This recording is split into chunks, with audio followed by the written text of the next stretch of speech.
Hey guys, Peter here to do an album review. Today, I'm so excited to finally have a chance to sit down and tell you all about the latest album from Sabaton, The Great War, out July 19th on Nuclear Blast. The album has 10 tracks, 38 minutes in length, and this is the band's 9th full-length album as they celebrate their 20th anniversary. Another album for Sabaton, another concept album, this one about World War I. I'm not telling you anything that you don't know. I hope that from now on, I will tell you some things you don't know. To me, the key element behind this album is the structure and the sound of the record. I thought originally about dividing these into two, and the more I listened to the record, the more I realized that these two are interconnected. The individual structure of the songs with the overall structure of the record, with the sound of each track, and then the overall sound of the record, it's all one big ball. You cannot break structure and sound apart because the two really feed off of each other and they're interconnected from the beginning of the record all the way down to the end. So I really have to look at structure and sound as one key component and not as two key components. I really don't want to touch too much on the lyrics because this record is no different than any Sabaton record as far as lyrics are concerned. I really feel it's status quo. They always deliver great stories, really told in a way that's really captivating to their audience. So this record is no different whatsoever from a lyrical perspective. Where the changes come in my perspective, is really from the sound and structure and how these two are intertwined all the way through to the record.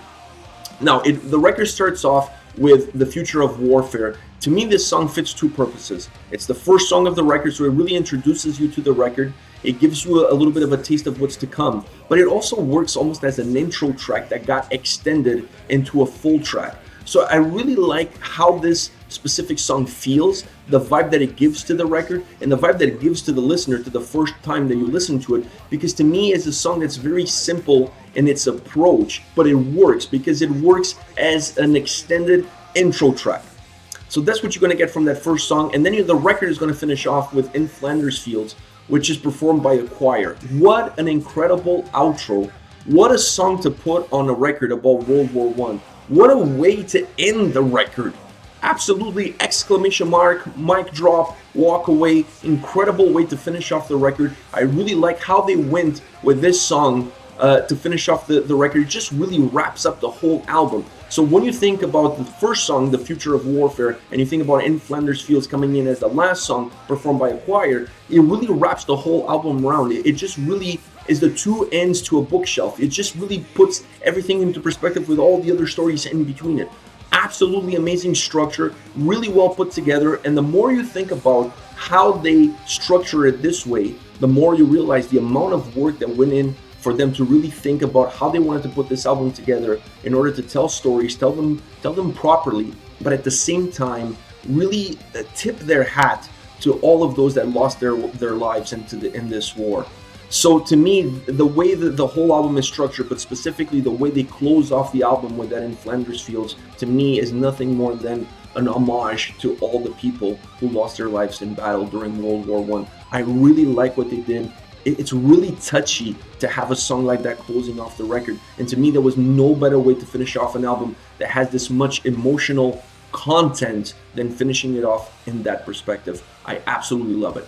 In between those two tracks, you get your Sabaton fix. You get songs that have fast tempos, great guitar riffs, really melodic, catchy and hooky choruses left, right, and center, really over-the-top solos, some of them a little bit more classical in the terms of heavy metal, classic style solos, some a little bit more over the top. You really get what you always get from Sabaton, which is pure energy, great storytelling, really a nice way to engage with the audience, to really transport stories that perhaps are forgotten in the books of history and bring them to the forefront and enlighten a new generation with those stories. So that's what you're going to get on every single track on this record. To me, there are two other components hidden within this album that really deserve some attention, that are part of the structure and sound that I mentioned at the beginning. One of them is the use of the keyboards and synthesizer. This record really uses it a lot. Having said that, they're really not tied at the hip on every single track to it.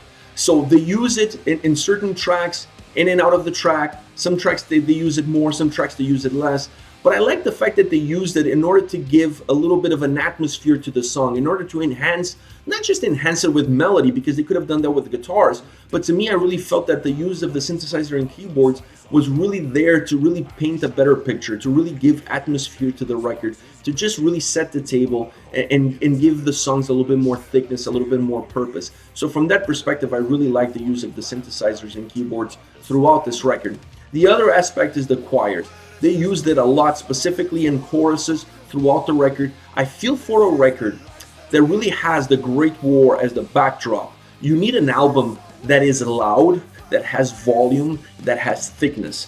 And in order for you to really achieve that beyond your sound, your trademark sound, beyond your trademark lyrics, beyond your trademark approach, adding a choir to some of these tracks, specifically in the chorus, is the way to do it. Because it really creates volume, it creates thickness, it makes the songs more bombastic, it makes the songs almost cinematic in some cases. And I think for an album that is this big, that is about such an important topic, that is almost larger than life, you need to make every single song larger than life. And one way to achieve that is by adding a choir, specifically, like I said, into the choruses. It just makes the songs a lot thicker, that have a lot more volume. They just feel bigger, and like I said, they feel cinematic, and that's what you're going to get with a lot of the tracks on this specific record.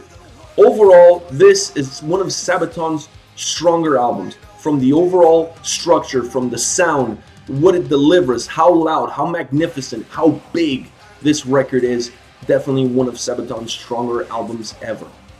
As far as songs are concerned, I picked 3 songs outside of the singles that I really enjoyed. And I'm going to start with 82nd All the Way. I really like the story. It's about an American soldier, so I really like this story, not because of that topic specifically, but I like the way this song was delivered to us, the listener.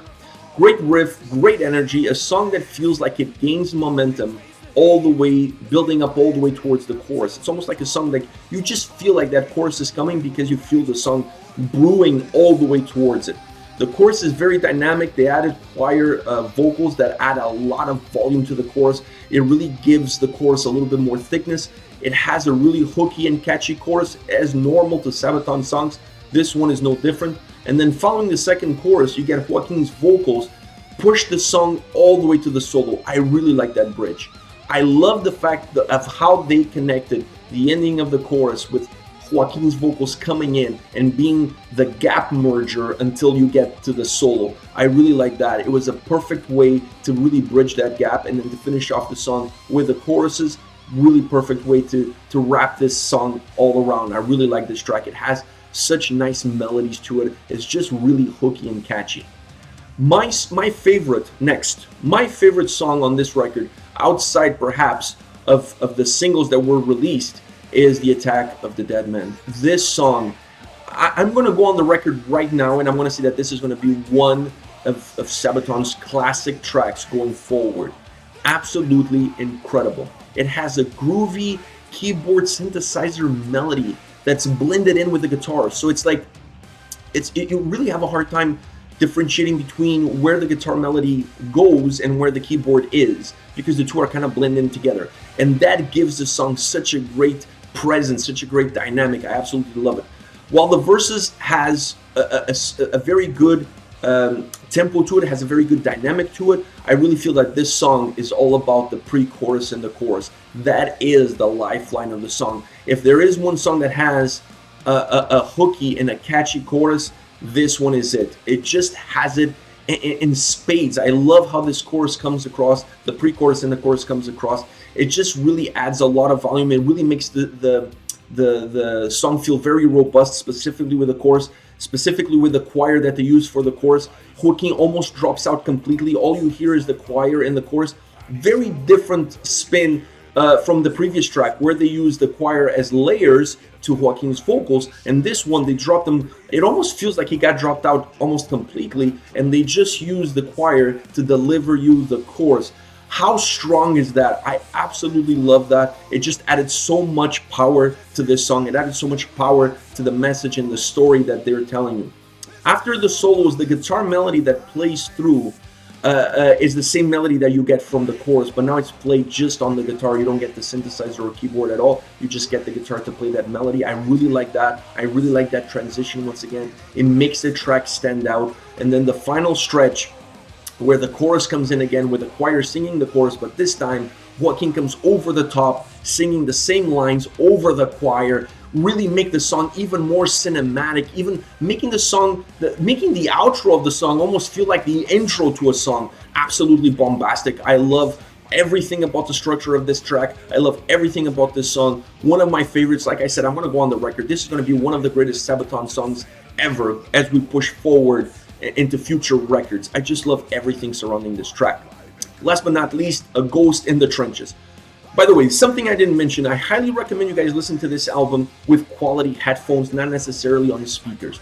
I feel that if you listen to it on speakers, you're going to miss some of the nuances that they've created with the sounds coming out of the left and the right ear if you listen to it on speakers. So I highly recommend listening to this album with quality headphones.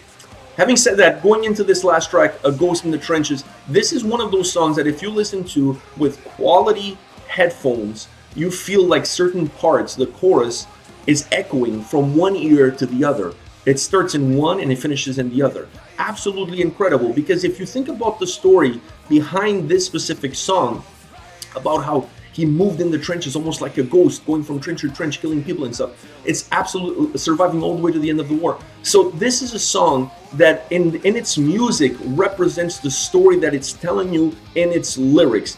The song itself feels like it has that movement of a soldier moving from trenches to trenches. The whole song has that dynamic to it built into the song. It has a really catchy and hooky chorus. They use some choirs as well with layers, with vocal layers in the chorus to really emphasize the power of the message and how strong the message is. But to me, what it comes down to is once you have good headphones, you're listening to the chorus and you hear the bounces, the echo of the chorus being sung from one ear reflecting itself on the other ear as the song is still playing along. Absolutely magnificent, because it gives you a feeling of somebody moving almost like Flash, moving lightning speed, moving so fast that you don't see him. 1 minute he's here, 1 minute he's there. The only way you can catch those nuances on this specific song is if you have really high quality headphones that will give you that feel of somebody moving from one place to the other so fast that you don't even see them. So to me, this is one of the great characteristics behind this record. There's many more as you listen to it. You start to pick up these little nuances. Once again, really important to have really quality headphones when listening to this album. Otherwise, I feel you're going to miss some of these little nuances that they introduced to the record that to me just really enhance the listening experience and really enhance the overall flavor and feel that this new Sabaton record has. All right, guys, this is it. This is Sabaton, The Great War, out July 19th. I cannot wait to read your comments, your thoughts. If you have any questions about the record that perhaps I can answer, because obviously I heard the album, let me know in the comment section below. I'll be reading those and getting back to you. Take care, guys.